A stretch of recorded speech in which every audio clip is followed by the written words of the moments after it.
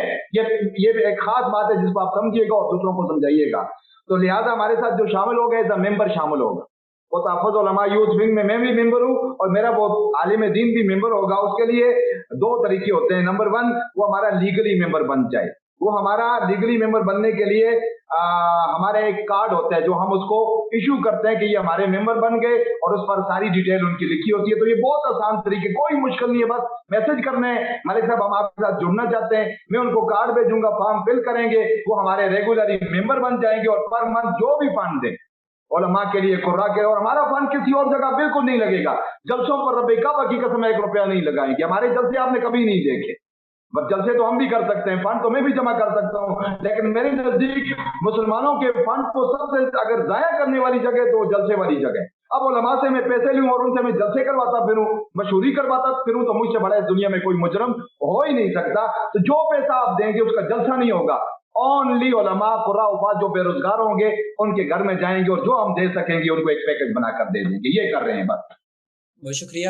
اچھا، اس انٹرویو کے شروع کا جو حصہ ہے میرے خیال سے آپ کی تنظیم میں تو وہ ہے ہی، لیکن اس میں دوبارہ نکھار اگر لے کر آئیں تو میرے خیال میں اس کو 4 چاند ضرور لگ جائیں گے کہ ایک طرف علماء کا تحفظ اور ان کے حقوق کا تحفظ، لیکن دوسری طرف علماء کو کوئی ایسا کنٹینٹ دینا اور ان کو ایسی ان کی تربیت کرنا کہ وہ معاشرے کے اندر اپنا کردار خود یعنی حاصل کریں اور کردار ادا کرتے ہوئے خود ایک اپنا مرتبہ اور مقام وہاں پیدا کریں. تو ایک جملہ ہے نا کہ اپنی جگہ خود بنانی پڑتی ہے نا. اگر آپ دوسرے کے سہارے پہ آئیں گے کہ بھئی دوسرا کوئی مجھے جگہ بنا کر دے تو پھر مشکل ہو جائے گا. تو اپنی جگہ، اپنا مقام اور اپنی صلاحیتیں وہ خود دکھا کر ہی کچھ کرنا پڑتا ہے. تو میرے خیال سے یہ بھی آپ کام کر رہے ہوں گے. آپ نے بتایا کہ میں ایک بات کرنا چاہتا ہوں کہ اپنا مقام اور مرتبہ علماء کرام کیسے بنائیں، اس کے لیے بنیادی کردار کس نے ادا کرنا ہے اور کس نے ادا نہیں کیا. یہ بہت خوبصورت بات ہے، میں آپ سے شیئر کرنے لگا ہوں. میں شیخ خلیل رحمان صاحب کے سامنے بیٹھا، مفتی قبیۃ اللہ صاحب کے سامنے بیٹھا، خطیب بالاکوٹ کے سامنے بیٹھا، جتنے بڑے اکابرین کے سامنے بیٹھا، جن کے مدارس ہیں، جو مدرسوں کے معتمم ہیں. اور ماشاءاللہ آپ خود ایک مدرسے کے مدیر ہیں. میں مدرسوں کے معتمموں سے کہتا ہوں خدا را جو بچے تمہارے پاس پڑھنے آئے، اگر تم نے انہیں سکھایا کہ تم مسکین ہو، تم یتیم ہو، تم لاچار ہو، تم بیچارے ہو، تو میں ان معتمموں سے آن دا اسپاٹ کہا کرتا ہوں تم سے بڑا اس دنیا میں کوئی مجرم نہیں. کیونکہ یہ پہلی درسگاہ ہے جہاں تم نے ہمت پیدا کرنی ہے، جہاں تم نے جرت ان کے اندر جس کو کہتے ہیں ٹرانسفر کرنی ہے. تو خدا را جو بچے تمہارے پاس پڑھنے آ رہے ہیں ان کے اندر وہاں سے ہمت پیدا کرو. مجھے چند اساتذہ ملے ہیں نا، میں کوئی وکھرا تو نہیں سے تو نہیں اترا، میری ہمتیں کہاں سے آئی؟ مفتی حسن صاحب میری ضرورتیں کہاں سے آئی؟ یہ میرے اساتذہ نے مجھے دیے نا. اگر مجھے ایسے اساتذہ نہ ملتے تو آج میں بھی یہی نعرہ لگا رہا ہوتا، علماء مسکین ہیں، بیچارے ہیں، یتیم ہیں، پیٹ پالنے ہیں، بچے پالنے ہیں، امامت بچانی ہے، خطابت بچانی ہے. تو لہٰذا سب سے بنیادی کردار مدارس کے معتمم حضرات، خدا را ان بچوں کو جو ہم آپ کو سپورٹ کرتے ہیں ان کو بہادر بنائیے. میری ایک ہی ریکویسٹ ہے، آپ یہ بہادر آپ بنائیں، باقی سلیبس تو ساتھ چلتا رہے گا. یہ جب مارکیٹ میں آئیں گے تو انشاءاللہ ابتدائی 300 سال جو مذہبی رہنما کا ایک رنگ ڈھنگ ہوتا ہے وہی دکھائیں گے انشاءاللہ.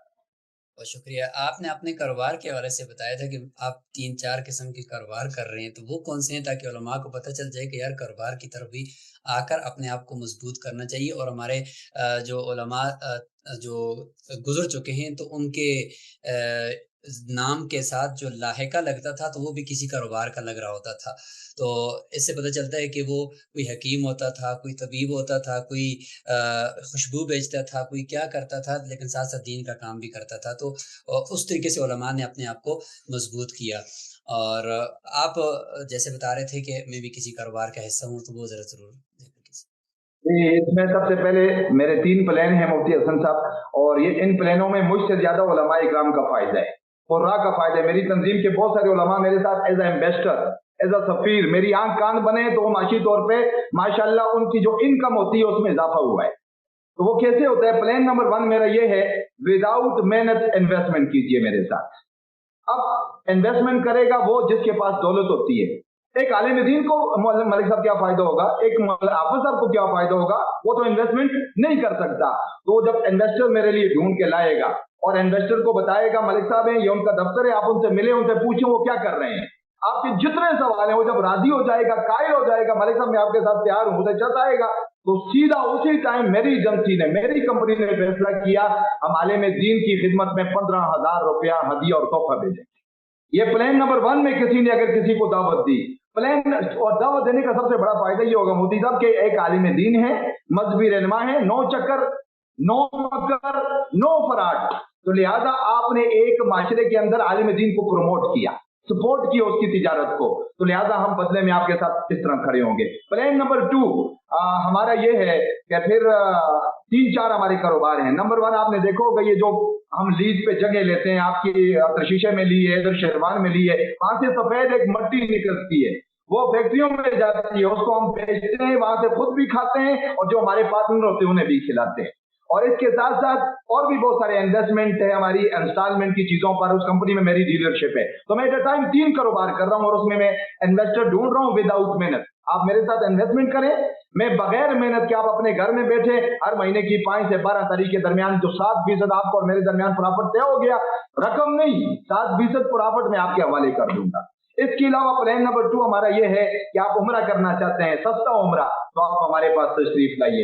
آپ حج کرنا چاہتے ہیں جو سرکاری ریٹوں سے کم ہوگا, ہمارے پاس تشریف لائیے, خدمت کا موقع دیجیے. اور نمبر 4 بجھے دل کے ساتھ, ٹوٹے دل کے ساتھ جوتے ہاتھ میں پکڑیے, بزدلوں کی طرح میدان جنگ سے بھاگیے اور پھر آئیں چلتے ہیں مسقط, عمان, سعودیہ, دبئی, ابو ظبی, وہاں ان کی غلامی کرتے ہیں, کیونکہ سیاستدانوں کے دوسارا ہم توڑ نہیں سکتے, بغاوت تو ہم کر نہیں سکتے, مومن تو ہم بن نہیں سکتے, تو پھر ہم نے بس یہ 4تھا پلان ہے میرا. یہ 4 پلان ہے جن پہ میں کام کر رہا ہوں. بہت شکریہ, بہت بہترین ہے ماشاءاللہ.